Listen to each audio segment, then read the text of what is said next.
Bienvenue pour cette nouvelle séquence d'actualité sur votre chaîne d'information Lilia l'Info.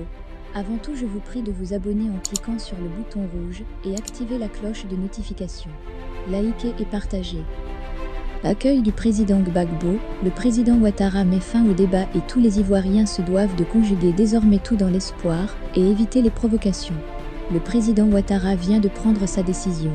Il met à la disposition du président Gbagbo le pavillon d'honneur, en d'autres termes, le salon présidentiel. La jarre vient d'exploser.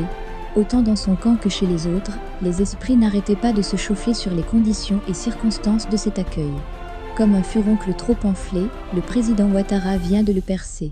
Il faut que les Ivoiriens apprennent à cultiver cet amour, dont son absence fatigue tout le monde.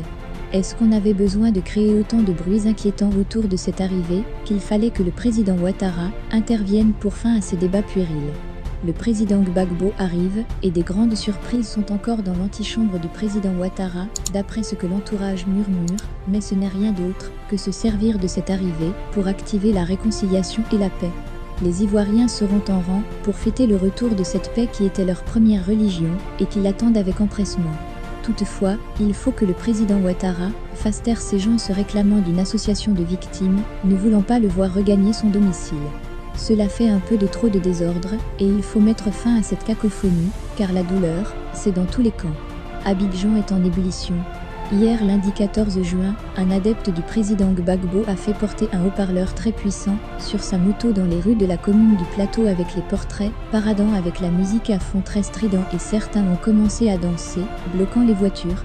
Un avant-goût de ce que les partisans du président Gbagbo lui réservent. Le jeudi 17 juin 21, toute la Côte d'Ivoire sera bloquée. Il atterrira à 15h45.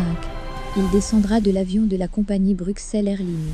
Il sera accueilli au bas de l'avion, avec les dignitaires et escorté au pavillon d'honneur. Les médias seront tapis dans ce salon, pour arracher les premiers mots ou symboles.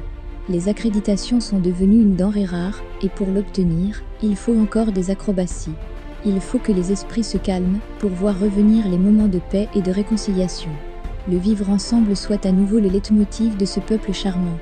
Le président Ouattara vient de mettre fin au débat, maintenant place à l'amour.